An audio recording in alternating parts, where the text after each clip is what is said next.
لله نحمده ونستعينه ونستغفره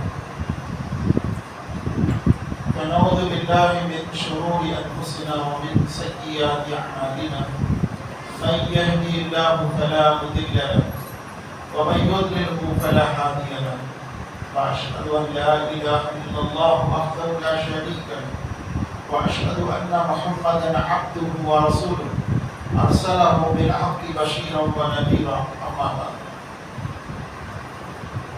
فإن خير الحديث كتاب الله وخير الهدي هدي محمد صلى الله عليه وسلم وشر الأمور محدثاتها وكل محدثة بدعة وكل بدعة ضلالة وكل ضلالة في النار وقد قال الله تبارك وتعالى في القرآن المجيد والفرقان الحميد أعوذ بالله من الشيطان الرجيم بسم الله الرحمن الرحيم فاتقوا الله ما استطعتم واسمعوا وأطيعوا وأنفقوا خيرا لأنفسكم ومن يؤت شح نفسه فأولئك هم المفلحون سورة التغابن سورة نمبر 64 అందులో అల్లాహ్ సుబ్హానహు వ తఆలా అన్నారు ఫత్తఖుల్లాహ మస్తతాఅతుం మీకు ఎంత వీలవుతే అంతవరకు అల్లాహ్తో భయపడుతూ ఉండండి వస్మౌ అల్లాహ్ మాటలు వింటూ ఉండండి వాతీయు విధేయత చూపుతూ ఉండండి ప్రవక్తకు ముహమ్మద్ సల్లల్లాహు అలైహి వసల్లం వఅన్ఫికు ఖైరన్ లిఅన్ఫుసికుం మరియు మీరు ఖర్చు పెడుతూ ఉండండి అది మీ ఆత్మలకు మేలు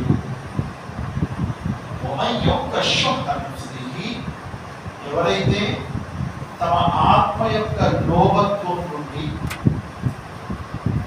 రక్షణ పొందుతారో వీరే సాఫల్యం పొందుతారు. అరబిక్లో ఖురాన్లో హదీస్లో షుహ అనే పదము వచ్చింది. లోభత్వము, పిసినారితనము, లాలుచితనము, ఇవన్నిటికీ ఈ పదము వాడబడింది. ఇది మునాఫిక్లలో ఉన్నటువంటి ఒక లక్షణం. అందుకే ఒక విశ్వాసి లోభి కాలేడు, లాలుచి పడేవాడు కాలేడు. ఒక విశ్వాసి పిసినారి కాలేడు. ఈ లోభత్వము, ఈ లాలుచి, ఈ పిసినారితనము మునాఫికులలో, వంచకులలో ఎక్కువగా కనిపిస్తుంది. దీని గురించి ఇంకా వివరణలో అల్లాహ్ సుబ్హానహు వ తఆలా ఖురాన్ గ్రంథంలో సూరా అల్-అహ్జాబ్ సూరా నంబర్ 33 ఆయత్ నంబర్ 19లో చెప్పాడు. ఈ వంచకులు ఓ ప్రవక్త ముహమ్మద్ సల్లల్లాహు అలైహి వసల్లం, మీ విషయంలో ఈ వంచకులు లోభత్వం ప్రదర్శిస్తున్నారు. అల్లాహ్ ఆదేశాలలో లోభత్వము కనపరుస్తుంది. వీరు మీకు విరుద్ధంగా చాలా లాలుచి పడి ఉంటున్నారు. మీకు విరోధమైన కార్యకలాపాలలో లాలుచి పడుతున్నారు. కాబట్టి అత్యంత ప్రమాదకరము ఈ లాలుచి. చూడండి, ఈ ఒక్క విషయాన్ని తీసుకొనే శైతాను ఒక విశ్వాసిని ఏమీ కాకుండా చాలా సులువుగా జన్నత్ నుండి తీసేయగలరు, జహన్నము తీసుకెళ్ళిపోగలరు. మనందరికీ తెలిసిన విషయమే, ఆదం అవ్వ ఇద్దరు కూడా మానవ జాతికి తల్లిదండ్రులు. ఆదం అలైహిస్సలాం మొదటి నబీ, ఆయన్ని జన్నత్ నుండి తీయడానికి శైతాను ఇదే అస్త్రం ఉపయోగించాడు. లాలుచి చూపించాడు. ఏ లాలుచి చూపించాడు? అల్లాహ్ నీకు చెట్టు యొక్క పండు తినొద్దన్నాడు కదా. ఎందుకో తెలుసా అన్నాడు. తెలియదు. అలా చెప్పలేదు ఎందుకు తినొద్దు. మనకు ఎన్ని విషయాలైతే తినొద్దు అన్నాడో, మీరు పని చేయకండి అన్నాడో, ఎందుకో చెప్పాడా? ఎందుకో అవసరం లేదు మనకి. అల్లా అన్నారు అంటే అది మన మేలు కోసం. మీరు ఫలానాది తినండి, ఫలానాది తినకండి అని అన్నాడంటే అందులో మన మేలు. అది ఎందుకు అని ఆరాధన చేయవలసిన అవసరము ఒక విశ్వాసం ఉండదు. కానీ శైతాను వేస్తాడు కలత. అవస్వసలహుమ శైతాను యుక్యహుమా మా ఊరియహుమా సవాతి. సుఖంగా ఉన్నటువంటి ప్రాణాన్ని ఇబ్బందిలో పెట్టడానికి వచ్చి కలత వేస్తాడు, లాలచి వేస్తాడు. సుఖంగా ఉంటుంది ప్రాణం. ఒక వ్యక్తి చక్కగా పనిచేసుకుంటున్నాడు, గవర్నమెంట్ ఉద్యోగం, నెలకి జీతం వస్తుంది, హాయిగా పనిచేసుకుంటున్నాడు. శైతాన్ వచ్చి ఏం లాగా చేశాడు? మరి నువ్వు ఎలా సంపాదించుకున్నా చూడు, ఈ పక్కవాడు చూడు చక్కగా అమెరికా వెళ్ళాడు, ఫారిన్ కంట్రీ వెళ్ళాడు, ఎలా సంపాదించుకున్నాడు చూడు. నువ్వు కూడా ఉన్నావు గవర్నమెంట్ ఉద్యోగంలో, ఆ వాడేమైనా బోకు బండి వాడుతున్నావు, చూడు కార్లో తిరుగుతున్నాడు, మంచి పెళ్లి. వీడికి కూడా ఆలోచన వచ్చింది, నేనెందుకు వెళ్ళకూడదని ప్రయత్నించాడు. సెంట్రల్ గవర్నమెంట్ ఉద్యోగం రిజైన్ చేశాడు, రిజైన్ చేసి మరి వెళ్ళాడు. కానీ అక్కడికి వెళ్ళి అప్పుడు ఉద్యోగం కూడా పోయింది. అప్పుడు లాలచి చక్కగా బ్రతుకుతున్న వాడిని ఏం చేశాడు వీడు? శైతాన్ వచ్చి చిన్న లాలచి వేశాడు. అందుకే లాలచి అనేది ఏం చేస్తుందంటే బాగా సుఖంగా ఉండేవాడిని, ఏదో కాలం బాగా గడుపుతున్న వాడిని ఇబ్బంది పాలు చేసేస్తుంది. వాడు స్వయంగా ఆయన ఆలోచించవచ్చు, లేకపోతే వాడు భార్యని గెలుపుతుంది. నువ్వు కూడా ఉన్నావు ఎందుకు చూడు, పక్కతను ఎలా చక్కగా సంపాదించుకుంటున్నాడు, ఫలానా చూడు ఫలానా చూడు, ఇలా అయినా సరే అవ్వచ్చు లాలచి. కాబట్టి ఈ లాలచి పడి ఇబ్బందులు పడకంటే మీరు సుఖంగా మీకు ఉన్న దాంట్లోనే సంతృప్తితో బతకండి అని అల్లాహ్ అన్నాడు.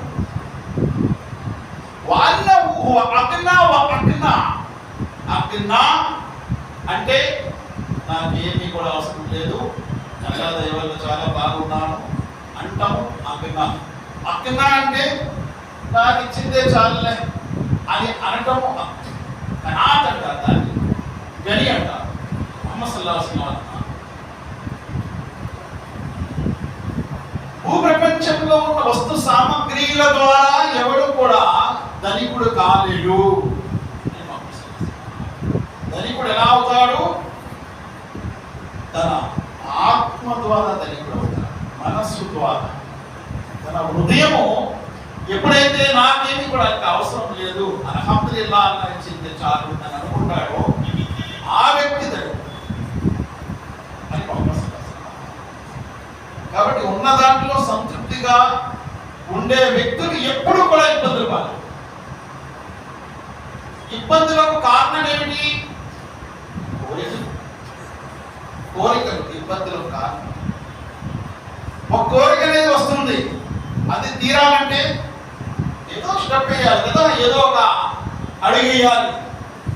శైతాన్ ఆ టైంలో మంచి అవకాశం వీడిని పుట్టలో వేయాలని చెప్పి రకరకాల ఆలోచనలు వేస్తాడు. చివరికి తీసుకెళ్ళి నడి సముద్రంలో వదిలేసి వచ్చేస్తాడు. నాకు తెలియదు వాడు అని, ఇంకా వాడు బాధపడతాడు. కాబట్టి లాలచి అనేది చాలా ప్రమాదం.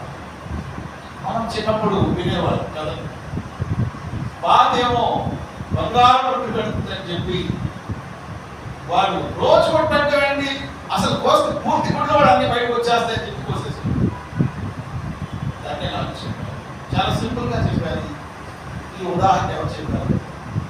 రోజు పెడుతున్నది ఒకటి, దాంతో వాడు సంతృప్తిగా ఉంటే జీవితాంతం ఇంకా బంగారం ఉంటుంది. కానీ వాడు కోసిన తర్వాత ఏముంటుంది? కాబట్టి లాలచి అనేది వస్తున్నటువంటి శుభాలను ఆపేది.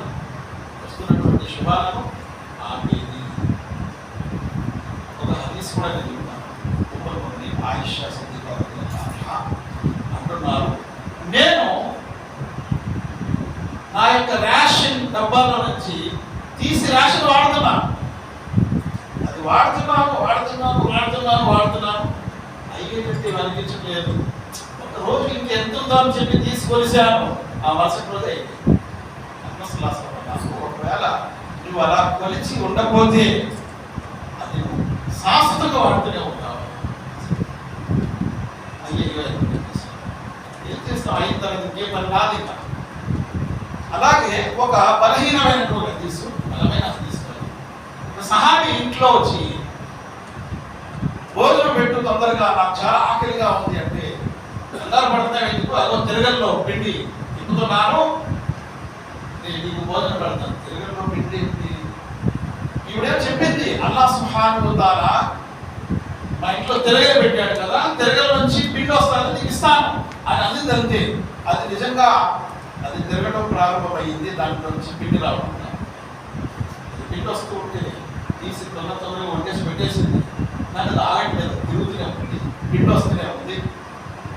ఈవిడ ఏంటి నీకు ఓట్లే నేను చెప్పానండి, కానీ నిజంగా మా ఇంట్లో ఆ తిరిగి పిండి వస్తుంది అని చెప్తే ఈయనేం చేశాడు, అసలు ఇది ఎక్కడి నుంచి వస్తుందో చూద్దాం అని చెప్పి కాస్త ఎత్తుదాన్ని పెట్టాడు. అది ఎత్తిన తర్వాత కాగింది, ఇది ఒక బలహీనమైన. కానీ ఇక్కడ ఒక విషయం ఏంటంటే, అల్లాహ్ సుబ్హానహు వ తఆలా నీకు ఇచ్చిన దాంట్లో నువ్వు ఖర్చు పెడుతూ ఉండు, తింటూ ఉండు, అందులో శుభం ఉంటుంది. ఇంకా ఎక్కువ అని ఎప్పుడైతే అనుకుంటావో అక్కడ బ్రేక్ ఉంది. కాబట్టి అల్లాహ్ సుబ్హానహు వ తఆలా ఆదం అవ్వతో అన్నారు, ఈ జన్నతంతా తినండి, త్రాగండి, హాయిగా ఉండండి, కానీ ఒక చెట్టును దాని దగ్గర వెళ్ళకండి.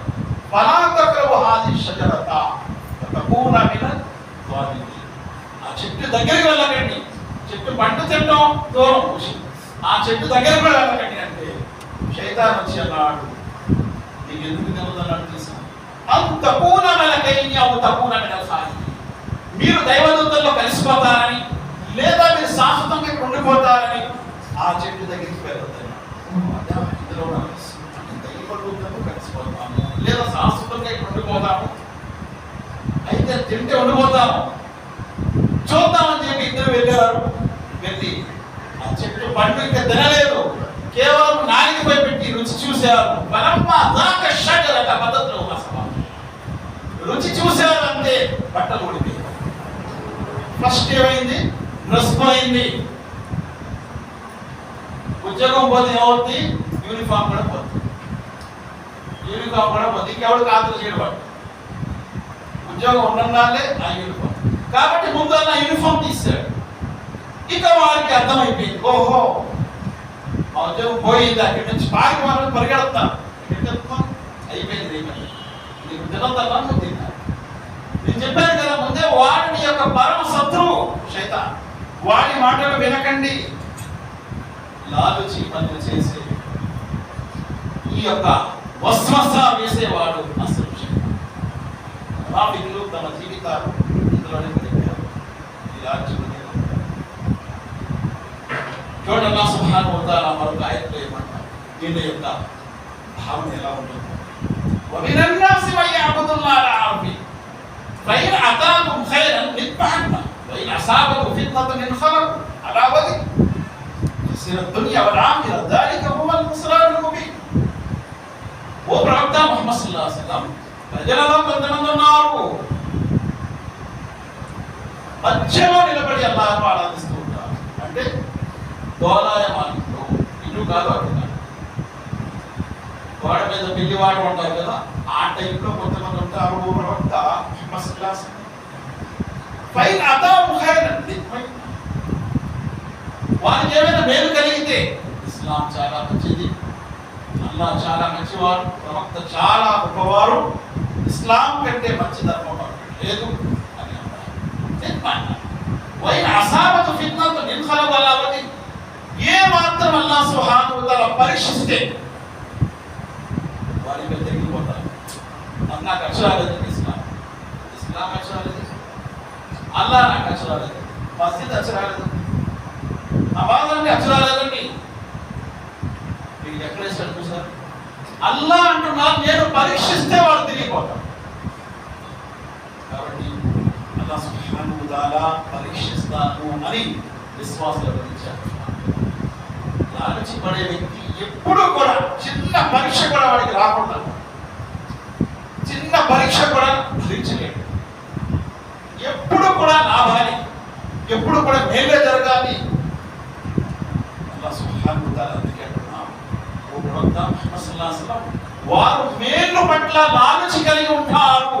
సూరా అల్-అహ్జాబ్ సూరా నంబర్ 33 ఆయత 19లో మునాఫికుల యొక్క లక్షణం చెప్తున్నాడు. మేలు పట్ల వారు ఎప్పుడు కూడా లాలచి పడి ఉంటారు. ఎవరు మేలు చేస్తే వాడి మాటే ఆడతారు. ఎవరు ₹1 ఇస్తే వాడి మాటే ఆడతారు. అందులో సత్యం ఉందా, అసత్యం ఉందా, మంచుందా, చెడుందా, ఇస్లాం ఉందా, కుఫర్ ఉందా, అవన్నీ అనవసరం. అవన్నీ అనవసరం. నా కడుపు నిండుతుందా లేదా, నా అకౌంట్ లో డబ్బులు పడుతున్నాయా లేదా, నాకు డబ్బులు వస్తున్నాయా లేదా, పైసా పరమాత్మ. డబ్బులు ఇస్తే వాడే దేవుడు. ఇది కస్టమర్ దేవుడు అంటే వాడి దేవుడు. ఎవడు పోషిస్తే వాడి దేవుడు, ఎవడిస్తే వాడే దేవుడు. ఇది లాలచి యొక్క ఒక సూచన. ఇది ఖురాన్లో 33వ సూరాలో ఇదే అస్త్రం ఉపయోగించి శైతాను ఆదం హవ్వను ఇదే అస్త్రం ఉపయోగించి మంచి మంచి విశ్వాసుల్ని కూడా అల్లాహ్ మునాఫికులుగా మార్చేశాడు. కాబట్టి ఇదే లాలచి కారణముగా ఈరోజు ఇస్లాంలో రకరకాల బిదతులు వచ్చేసాయి. ఎవరైతే లాలచి పడతారో వారు ఎప్పుడు కూడా సత్యం చెప్పలేరు. గ్రంథంలో ఉన్న సత్యం చెప్పలేరు, ఖురాన్లో ఉన్న సత్యం చెప్పలేరు. ఎందుకు? వాడి పొట్ట ఆగిపోతుంది, వాడి గూడు ఆగిపోతుంది. ఎప్పుడైతే వాడు సత్యం చెప్పాడో ఇక వాడికి ఇవ్వాల్సింది ఆపేస్తాడు. ఎంత ప్రమాదం చూసారా? ధర్మాన్ని మార్చేస్తుంది. ధర్మం నాశనమైనా వాడికి పర్వాలేదు, వాడికి కావాల్సింది ఆదాయం. ఇదే లాలచి కారణంగా యూదుల ఆలింలు గురించి అల్లాహ్ ఖురాన్లో అంటున్నాడు, యా అయ్యుహన్నాస్ ఇన్న కతీర మినల్ అహ్బారి వల్ రుహ్బాని లయఅకులూన అమ్వాలిన్ నాసి బిల్ బాతిల్ వయసుద్దుకుం అన్ సబీలిల్లాహ్. విశ్వసించిన ప్రజలారా, మత పండితులలో, పూజారులలో ఎక్కువ శాతం ప్రజల సొత్తుని అక్రమంగా కాజేసే వారు ఉన్నారు. జాగ్రత్త. అక్రమంగా ఎలా కాజేస్తారు? వారు అల్లాహ్ సుబ్హానహు వ తఆలా మార్గం నుండి ఆపుతారు. మీ ధనము కూడా కాజేస్తారు. ఏది హలాలో ఏది హరామో ఖురాన్లో చెప్పరు. వారు తమ స్వయంగా చెప్తారు, ఇది హలాల్, ఇది హరాం. వారు స్వయంగా ఫత్వానిస్తారు. అల్లాహ్ హరాం చేసింది కూడా వారు తమ యొక్క ఆలోచనల ద్వారా ఎదుటి వ్యక్తికి హలాల్ అని ఫత్వానిస్తారు. అక్కడ ఆ వ్యక్తి హలాల్ అనుకుంటారు. ఎందుకు? ఈ మౌలానా గారు చక్కగా ప్రపంచం వస్తుంది. అందుకే ఇన్నల్లదీన యక్తుమూన మా అంజలల్లాహు మినల్ బయ్యినాత్ వల్ హుదా, ఎవరైతే అల్లాహ్ సుబ్హానహు వ తఆలా పంపినటువంటి ఆదేశాన్ని దాచిపెడతారో ప్రాపంచిక ప్రయోజనాల కోసం, ప్రాపంచిక సొత్తు కోసం ఎవరైతే అల్లాహ్ చెప్పినటువంటి ఆదేశాన్ని దాచిపెడతారో ఉలాయిక మా యఅకులూన ఫీ బుతూని ఇల్లా నార్, వారు తమ పొట్టలో అగ్ని నింపుకుంటున్నారు అని అల్లాహ్ సుబ్హానహు వ తఆలా. సత్యం చెబితే వాళ్ళకి బాధ కలుగుతుంది. ఇది ఇలా కాదండి, ఇలాగండి, ఇది సత్యం అండి వాళ్ళకి చెబితే బాధ కలుగుతుంది. ఇంకా ఆదాయం పోతుంది. మీరు నమాజ్ రాబోయినా పర్వాలేదండి, మీరు ఏం చేయబోయినా పర్వాలేదు అని ఎప్పుడైతే చెప్తామో అప్పుడు మౌలానా గారు చాలా మంచివాడు. ఈయన ఏం చేస్తున్నాడు? ఆ వ్యక్తి పరలోకాన్ని పాడు చేస్తున్నాడు. రెండోది, ఆ వ్యక్తి యొక్క ధనం కూడా కాజేస్తున్నాడు. ఇతని వ్యక్తి పరలోకం పాడవుతుంది, ధనం కూడా కాజేస్తుంది. అలాగే ముస్లింలలో కూడా కొంతమంది ఈ లాలూచి పడి ఇస్లాంకి విరుద్ధమైన కార్యకలాపాల్లో కూడా వారు పాల్పంచుకుంటారు, సపోర్ట్ చేస్తుంటారు. కేవలం లాలూచి. ఒక వ్యక్తి స్పష్టంగా తెలుసు హజరత్ ఈసా అలైహిస్సలాం వారు యేసుక్రీస్తు వారు, అల్లాహ్ సుబ్హానహు వ తఆలా యొక్క ప్రవక్త. ఆయన దైవం కాదు, దేవుని కుమారుడు కూడా కాదు. అర్థమైంది. కేవలం లాలూచి కారణంగా ఆ వ్యక్తి క్రైస్తవంతో స్వీకరిస్తున్నారు. కొంచెం ప్రపంచం దొరుకుతుందని, ప్రపంచ మర్యాద దొరుకుతుందని క్రైస్తవంతో స్వీకరిస్తున్నారు. ఒక వ్యక్తి ఒక 4 ఓట్లు పడతాయని చెప్పి వెళ్ళి ఒక దర్గా దగ్గరికి వెళ్ళి సజ్దా చేస్తున్నారు. ఎందుకు? వాళ్ళందరూ కూడా ఓట్లు వేస్తారు. దర్గా దగ్గరికి సమాజ సజ్దా చేస్తున్నారు. ఏమంటే లేదండి, అలా చేయకపోతే కుదరదు. 4 దండలు వేస్తారని చెప్పి గైరల్లా పేరుతో ప్రారంభిస్తారు. నివేదన నామముతో ఏ పని కూడా చేయకండి అని అల్లాహ్ సుబ్హానహు వ తఆలా. ఒకటి కాదండి, లాలూచి అనేది అన్ని చెడులకు మూలమని తెలుసు. లాలూచి కారణంగానే ఆలిం కూడా అక్రమంగా ధనం సంపాదిస్తారు. వారి విద్య, వారి జ్ఞానము వారికి ఏం నేర్పిస్తుందంటే, నువ్వు సత్యం చెప్తే జరగదు కాబట్టి కొన్ని సందర్భాలు ఇలా కూడా చేయాలి. అల్లాహ్ మరియు ప్రవక్త ముహమ్మద్ సల్లల్లాహు అలైహి వసల్లం వారు దేని చేతులు వారించారు. ఆ కార్యకలాపాల్లో పాల్పంచుకున్నటువంటి ప్రతి వారిలో చూడండి లాలూచి కనిపిస్తుంది. కేవలం ఒక భోజనం కోసం లేదా కేవలం ఒక గౌరవ మర్యాదల కోసం, అక్కడ నాకు పదవి దొరుకుతుంది, గౌరవం దొరుకుతుంది, విలువ దొరుకుతుంది, దయచేయలు దొరుకుతున్నాయి, తప్పెట్టు కొడతారు. కాబట్టి ఒక విషయాన్ని గుర్తించుకోండి. ఒక సహాబీ అబ్దుల్లా బిన్ ముసాఫా సహమీ రలియల్లాహు అన్హు ఆ సహాబీతో అన్నాడు, ఒక రాజు, రోమన్ రాజు, నేను నా కూతురికి చినికి నిఖా చేస్తాను, నువ్వు క్రైస్తవత్వం స్వీకరించు. క్రైస్తవత్వం స్వీకరించు. నా కూతురికి రాజు, రోమన్ సామ్రాజ్యం, నా రాజ్యంలో సగ భాగం ఇస్తాను అని కూడా ఆలోచించి చూపించాడు. అబ్దుల్లా బిన్ ముసాఫా సహమీ రలియల్లాహు అన్హు మరుగుతున్నటువంటి నూనెలో కాలి బసమవడానికి సిద్ధమయ్యారు. కానీ ఈ ప్రాపంచిక లాలూచిలో ఆయన చిన్న విషయాలు, ఒక పూట భోజనానికి లాలూచి పడుతున్నాడు, ఒక చిన్న పదవి కోసం లాలూచి పడుతున్నాడు. ఈరోజు అబ్దుల్లా బిన్ ముసాఫా సహమీ జీవితం చూడండి. ప్రవక్త ముహమ్మద్ సల్లల్లాహు అలైహి వసల్లం వారు కఅబ్ బిన్ మాలిక్ రలియల్లాహు అన్హు వారిని బహిష్కరించారు. ఆయనతో పాటు ఇంకిద్దరు ఉన్నారు, మురాదా బిన్ రబీ, మరొక సహాబీ కూడా ఉన్నారు. 3 సహాబాలను బహిష్కరించారు. రోమన్ రాజు వద్ద నుండి ఉత్తరం వచ్చింది, రా మా దగ్గరికి, నీ యజమాని ముహమ్మద్ సల్లల్లాహు అలైహి వసల్లం నిన్ను బహిష్కరించాడనే విషయం తెలిసింది, నువ్వు రా, నా దగ్గర ఉన్నటువంటి రోమన్ సామ్రాజ్యంలోని గవర్నర్ పదవిని ఇస్తాను. అబ్దుల్ మాలిక్ అన్నారు, ప్రాపంచిక ఒక పదవి నా విశ్వాసాన్ని కొనాలనుకుంటుంది అని చెప్పి ఆ ఉత్తరాన్ని తీసుకెళ్లి పొయ్యిలో పడేశారు.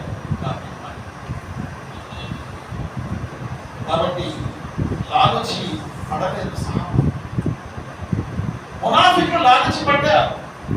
అందుకే ముస్లింల రహస్య విషయాలు కాఫీలకు ఇచ్చేవారు, కాఫీలకు చెప్పేవారు. చూడండి, ఫిరౌన్ మాంత్రికులను కూడబెట్టాడు మూసా అలైహిస్సలాంతో పోటీ పడడానికి. మాంత్రికులు అన్నారు, మేము గెలిస్తే మాకేంటి, ముఖర్రబీన్ నా యొక్క దగ్గర వారిగా, నా పర్సనల్ వ్యక్తులుగా నేను చేసుకుంటాను మిమ్మల్ని. ఫిరౌన్ ఎంత గొప్ప రాజు. వారు ఆశపడ్డారు, లాలచిపడ్డారు. కానీ ఎప్పుడైతే మూసా అలైహిస్సలాం వేసినటువంటి కర్రను చూశారు, అదొక పాముగా మారి వారు వేసిన మంత్రజాలాన్ని మింగేసిందో, వారంతా కూడా ఏమన్నారు, ఖాలు ఆమన్నా బిరబ్బిల్ ఆలమీన్ రబ్బి మూసా వ హారూన్. మూసా మరియు హారూన్ల ప్రభుపై మేము విశ్వసించాము, సకల లోకాల ప్రభు అయిన అల్లాహ్ను విశ్వసించాము. ఖాల ఆమంతు ఖబ్ల అన్ ఆదన లకుమ్ ఇన్నహు లకబీరుకుమ్ అల్లదీ అల్లమకుముస్ సిహ్ర్ ఫలఉకద్దియన ఐదియకుమ్ వఅర్జులకుమ్ మిన్ ఖిలాఫ్ వలఉసల్లిబన్నకుమ్ ఫీ జుజ్ఇన్ నఖ్ల్ వలతఅలమున్న అయ్యునా అషద్దు అజాబన్ వఅబ్కా. قالوا لن نؤثرك على ما جاءنا من البينات والذي فطرنا فاقسم انت ما خاف. మాంత్రికులు ఎప్పుడైతే చూశారో అల్లాహ్ను విశ్వసించారు, విశ్వాసులుగా మారిపోయారు. ఫిరౌన్ అన్నాడు, నా ఆజ్ఞ లేకుండా మీరు మారిపోతారా? అంటే మీరిద్దరు, మీ గురువులు మీ శిష్యులు ఇక్కడ నాటకం ఆడుతున్నారా నా ముందు అని తన బ్రేక్ పాటిస్తారు. చూడండి, ఏం చేస్తాను, మీ ఆపోజిట్ డైరెక్షన్ లో కాళ్ళు చేతులు నరుకుతాను అని చెప్పగానే, నువ్వేం చేసుకుంటావో చేసుకో, ఈ భూలోకంలోనే నువ్వు ఏమైనా చేసుకోగలవు, మేము నమ్ముకున్నది నమ్మాము, చూసింది చూసాము, ఇంకా నీ మాట వినేది ప్రసక్తే లేదు. గతంలో మేము చేసిన పాపాల వల్ల మమ్మల్ని క్షమిస్తాడు అంటే మూసా మరియు హారూన్ల మధ్య ముందే, వాళ్ళ కళ్ళ ముందే సిలువలపై ఎక్కించి వారి యొక్క ఆపోజిట్ డైరెక్షన్ లో కాళ్ళు చేతులు నరికేశారు. వారందరూ షహీద్ అయిపోయారు. అక్కడ ఆలోచించి ఆశపడ్డారు. చిన్న చిన్న విషయాలకి ఎంతో మంది ముస్లిం సమాజంలో ముస్లింలు ఆలోచిపడుతున్నారు. ఎంత ప్రమాదకరం చూడండి. వారు ఎటువంటి గొప్ప విశ్వాసాన్ని ప్రదర్శించారు. మూసా అలైహిస్సలాం మరియు హారూన్ల పట్ల విశ్వసించిన మాంత్రికులు అల్లాహ్ సుబ్హానహు వ తఆలా ఖురాన్లో ఉదాహరణగా చెప్తున్నారు. కాబట్టి విశ్వాసి ఎప్పుడు కూడా లాలచిపడు, అలా లొంగే వ్యక్తులు ఎవరు కూడా జన్నత్లో వెళ్ళలేరు. అల్లాహ్ సుబ్హానహు వ తఆలా అన్నాడు, ఇన్నల్లాహ్ అష్తరా మినల్ ముమినీన అన్ఫుసహుమ్ వ అమ్వాలహుమ్ బిఅన్న లహుముల్ జన్నah. నేను విశ్వాసుల దగ్గర ధనము, వారి ప్రాణము జన్నత్కి బదులుగా కొనుక్కున్నాను. విశ్వాసుల తన ప్రాణాలు జన్నత్కి బదులుగా నేను కొనుక్కున్నాను. అందుకే సహాబా ఎప్పుడు కూడా లాలచిన అవసరం లేదు. ఒక సహాబీ జకాత్ ధనం వసూలు చేయడానికి వెళ్తున్నారు. జకాత్ ధనం తీసుకొచ్చారు. గవర్నర్ అయినా జకాత్ ధనం వసూలు చేస్తున్నారు. తీసుకొచ్చి ప్రవక్త సల్లల్లాహు అలైహి వసల్లం వారి దగ్గర జకాత్ ధనం పెట్టారు. ఆ తర్వాత సపరేట్ గా పక్కన కొన్ని వస్తువులు ఉన్నాయి. ప్రవక్త సల్లల్లాహు అలైహి వసల్లం అన్నారు, ఇదేంటి జకాత్ ధనం, ప్రవక్త జకాత్ వసూలు చేసి ఇదేంటి నాకు గిఫ్ట్ ఇచ్చారు. నీ ఇంట్లో నువ్వు కూర్చొని ఉంటే నీ గిఫ్ట్లు ఇస్తారేమో చూడు. ఇస్లాం పేరు మీద నువ్వు జకాత్ వసూలు చేయడానికి వెళ్ళావు కాబట్టి నీ గిఫ్ట్ ఇచ్చారు. నీ ఇంట్లో కూర్చో, గిఫ్ట్లు ఇస్తారా? అంటే నీ గిఫ్ట్లు ఎందుకు ఇచ్చారు? నువ్వు జకాత్ లో వాళ్ళ దగ్గర స్ట్రిక్ట్ గా ఉండకుండా, కొంచెం చూసి చూడకుండా ఏదో ఒకటి తీసుకొని వస్తామని చెప్పి ఉద్దేశంతో వారు ఏం చేశారు, నీకు లాలచి పెట్టాలి. కాబట్టి నువ్వు ఈ పదే మానేసి ఇంట్లో కూర్చొని గిఫ్ట్లు వస్తుంటాయి. సహాబీ ఫారూక్ రజియల్లాహు అన్హు కూడా తన కొడుకు అబ్దుల్లాని జకాత్ వసూలు చేయడానికి పంపిస్తే, జకాత్ వసూలు చేసి ఆయన వస్తున్నాడు. ఆ డబ్బులతో అక్కడ సరుకు కొని తీసుకొచ్చి ఇక్కడ అమ్మి అదే డబ్బులు మళ్ళా ఇచ్చేశాడు ఫారూక్. ఏమయ్యా, నువ్వు జకాత్ వసూలు చేశావా? చేశాను. అమీరుల్ ముమినీన్ కొడుకు అన్నాడు. మరి ఏం చేసావు? తర్వాత ఆ డబ్బులతో కొన్ని సరుకు కూడా తీసుకొచ్చి ఇక్కడ అమ్మాను, లాభం నేను తీసుకున్నాను, జకాత్ డబ్బులు అలాగే ఇచ్చేసాను, ఆ లాభం కూడా ఇక్కడ తెచ్చిపెట్టు, నీకు వచ్చింది కదా లాభం అది కూడా ఇక్కడ పెట్టు. ఎవరి డబ్బుతో నువ్వు తీసుకొచ్చి అమ్మావు అది జకాత్ డబ్బులు కాబట్టి ఆ డబ్బులు తీసుకొచ్చి ఇక్కడ పెట్టు అని ఒక పాత్ర కొడుతూ ఇలా బతకాలి బాబు. అంతే లాలచ్ అనేది ఇస్లాంలో చిన్నది కూడా అవకాశం ఇవ్వలేదు. ఒక వ్యక్తి వచ్చి ముహమ్మద్ సల్లల్లాహు అలైహి వసల్లం దగ్గర భిక్షపడుతున్నాడు. యువకుడు, ఏమయ్యా ఈ దగ్గర ఏమైనా వస్తువులు ఉన్నాయా? ఉన్నాయి, తీసుకొచ్చారు. అది ప్రజల ముందు ప్రకటించి అమ్మారు. 4 దీనాలు వచ్చాయి. 2 దీనాలు ఆయన దయచేసి ఇద్దరు వచ్చి ఖర్చులకు ఉపయోగపడతాయి. ఇంకో 2 దీనాలతో ప్రవక్త సల్లల్లాహు అలైహి వసల్లం స్వయంగా వెళ్ళి ఒక వడ్డలి కొని దాన్ని అంతా సెట్ చేసి కర్రలు సెట్ చేసి వెళ్ళి అడవికి పోయి కర్రలు కొట్టుకొని బ్రతకడం ప్రారంభించాడు ఆ సహాబీ. కొన్నాళ్ళకి మదీనాలో గొప్ప ధనికుడే. లాలచి బ్రతుకు ఎప్పుడు కూడా నేర్పించలేదు. కాబట్టి ఒక విశ్వాసి ఎప్పుడు లాలచి కాదు, ఒక లాలచి పడే వ్యక్తి ఎప్పుడు కూడా విశ్వాసం కాదు. అందుకే ఒక సహాబీ హకీమ్ బిన్ హిజామ్ ప్రవక్త ముహమ్మద్ సల్లల్లాహు అలైహి వసల్లం వారి బంధువే. ఖదీజతుల్ కుబ్రా రలియల్లాహు అన్హా చిన్న కొడుకు సొంత హకీమ్ బిన్ హిజామ్ మదీనాలో ముహమ్మద్ సల్లల్లాహు అలైహి వసల్లం దగ్గరికి వచ్చి ప్రవక్త నాకు సాయం చేయండి, సాయం చేశారు. మళ్ళా వచ్చి సాయం చేయండి అన్నా, సాయం చేశారు. మళ్ళా వచ్చి సాయం చేయండి అన్నా, సాయం చేశారు. మళ్ళా వచ్చాడు ప్రవక్త అన్నారు, చూడు హకీమ్, ఎవరైతే ఈ లోకంలో అల్లాహ్ సుబ్హానహు వ తఆలా పట్ల విశ్వాసం ఉంచి ప్రపంచం నుండి నిర్లక్ష్యంతో బ్రతుకుతూ ఉంటారు, అల్లాహ్ వ్యక్తికి కూడా ప్రాపంచిక భోగ విలాసాల నుంచి నిర్లక్ష్యంగా ఉండే జీవితాన్ని ఇస్తారు. హకీమ్ బిన్ హిజామ్తో ప్రవక్త అన్నారు, కింద చెయ్యాలి కంటే పై చెయ్యాలి, అడగటము మంచిది కాదు హకీమ్. హకీమ్ బిన్ హిజామ్ ఆ తర్వాత తన జీవితంలో ఎప్పుడు కూడా ఎవరి దగ్గర అడగలేదు. చివరికి అబూబకర్ సిద్దీక్ రలియల్లాహు అన్హు కాలంలో 5 యొక్క ధనం వచ్చింది, మాలే గనీమత్ అంటారు. 5 యొక్క ధనం అబూబకర్ ఇవ్వడానికి పిలిచారు, నాకు వద్దు అన్నారు.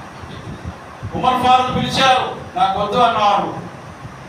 ఆయన జీవితంలో ఎప్పుడు ఎవరి దగ్గర ఏమీ తీసుకోలేదు. మహాప్రవక్త ముహమ్మద్ సల్లల్లాహు అలైహి వసల్లం ఒక వ్యక్తి వచ్చి ప్రవక్త సల్లల్లాహు అలైహి వసల్లం వారి సందర్భంలో సమీపంలో మస్జిద్ నబవీలో ఓ ప్రవక్త నాకు సాయం చేయలేదు, నేను జామీనుగా ఉన్నాను ఒక వ్యక్తికి, ఆ వ్యక్తి ఎక్కొట్టాడు, ఇక నేను ఇరుక్కున్నాను, ఆ డబ్బులు నేను తీర్చాలి, ఒక సాయం చేయాలి. 3 రకాల వ్యక్తులు మాత్రమే అడుక్కోవచ్చు, మిగతా వారు ఎవరు అడుగుతున్నది హరామ్ అన్నారు. ఆ 3 రకాల వ్యక్తులు ఎవరు?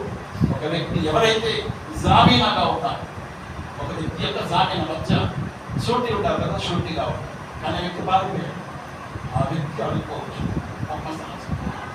రెండో వ్యక్తి ఎవరికైతే ఫ్లడ్స్ వచ్చేసాయో, లేకపోతే ఇల్లు కూలిపోయిందో, కాలిపోయిందో, తగలబడిపోయిందో, అటువంటి సందర్భంలో ఆ వ్యక్తి కూడా అడుక్కోవచ్చు. ఇక 3వ వ్యక్తి ఎవరైతే చాలా ఇబ్బందుల్లో ఉన్నాడో, ఒక 2-3 వ్యక్తులు విశ్వాసులు సాక్షులు ఉన్నారు, తినడానికి ఆహారం పడలేనటువంటి జీవితంలో ఉన్నాడు, ఆ వ్యక్తి కూడా అడుక్కోవచ్చు. మిగతా వారు అడుక్కోవడం హరామ్. అటువంటి వ్యక్తులు ఎవరైనా ఈ 3 కాకుండా ఎవరైనా అడుక్కుంటే ఖయామత్ నాడు అల్లాహ్ సుబ్హానహు వ తఆలా వారి ముఖాలపై చర్మం వచ్చాడు, చర్మం ఉండదు, చర్మం లేకుండా ఖయామత్ నాడు నిలుస్తాడు. అల్లాహ్ సుబ్హానహు వ తఆలా ఈ ఉమ్మత్ని మనందరినీ కాపాడు. ఇటువంటి దురాలోచనలు, ఇటువంటి మునాఫికుల యొక్క లక్షణాల నుండి అల్లాహ్ సుబ్హానహు వ తఆలా రక్షించాడు. ఎలాగైతే ఈ యొక్క సహాబా తమ విశ్వాసాలను అమ్ముకోకుండా, తమ విశ్వాసాలను లాలచి పడకుండా కాపాడుకున్నారు, ఆ రకమైన జీవితాన్ని గడిపే భాగ్యం మమ్మల్ని ప్రసాదించింది. అల్లాహ్ ఉపాధి ప్రదాతవి నీవు. ఎవరైతే ఉపాధి లేక బాధపడుతున్నారో సల్లల్లాహు అలైహి వసల్లం అన్నారు, ఎవరైతే తన ఇబ్బందుల్ని ఎవరికి చెప్పుకోడో అల్లాహ్కే చెప్పుకుంటాడో తప్పనిసరిగా అల్లాహ్ ఏదో మార్గం తీస్తాడు అని ఈ ప్రవక్త సల్లల్లాహు అలైహి వసల్లం చెప్పారు. కాబట్టి అల్లాహ్ ఎవరైతే ఇబ్బందుల్లో ఉన్నారో వారు తమ సమస్యల్ని నీ ముందు పెట్టే అల్లాహ్ మా ఇబ్బందులను దూరం చేయాలి, మా కష్టాలను సుఖాలను మార్చు, మా యొక్క నష్టాలను లాభాలను మార్చు. మాలో ఎవరైతే అనారోగ్యంగా బాధపడుతున్నారో వారికి ఎవరైతే ఉపాధి లేక బాధపడుతున్నారో వారికి ఉపాధిని సాధించు, ఎవరికైతే ఉపాధిని ఇచ్చేవాళ్ళ బర్కతి అల్లాహ్ మా యొక్క జీవితాలలో బర్కతి, మా యొక్క వ్యాపారంలో బర్కతివ్వు, మా ధనంలో బర్కతివ్వు, మా ఉపాధిలో బర్కతివ్వు. అల్లాహ్ మా సంతానంలో బర్కతివ్వు, మా ఇళ్లలో బర్కతివ్వు, మా పొలాలలో బర్కతివ్వు. అల్లాహ్ మా యొక్క జీవితాలలో నీ బర్కతులు సాధించు. అల్లాహ్ మా జీవితాలలో నీ యొక్క జ్యోతిని ప్రసాదించు. అల్లాహ్ నీ కారుణ్యము మాపై నిత్యం కురిపిస్తూ ఉంటూ నీ ఉగ్రత నుండి మమ్మల్ని కాపాడు, నీ కోపం అల్లాహ్ మా యొక్క తప్పులను క్షమించు, మా యొక్క ఒప్పులను ఫలింపజేయి. అల్లాహ్ మా యొక్క పుణ్యాలను ఫలింపజేయి, మా యొక్క పాపాలను క్షమించు, మమ్మల్ని మన్నించు. అల్లాహ్ నీవు గొప్ప మన్నించువాడు. అల్లాహ్ మేము పాపాత్ములము, మేము తప్పులు చేస్తూనే ఉంటాము. అల్లాహ్ మా యొక్క తప్పులను మన్నించి మమ్మల్ని కరుణించు, నీ కారుణ్యంలో జీవించు. ربنا آتنا في الدنيا حسنة وفي الآخرة حسنة وقنا عذاب النار ربنا هب لنا من أزواجنا وذرياتنا قرة أعين واجعلنا للمتقين إماما رب اجعلني مقيم الصلاة من ذريتي ربنا وتقبل دعاء سبحان ربك رب العزة عما يصفون وسلام على المرسلين والحمد لله رب العالمين.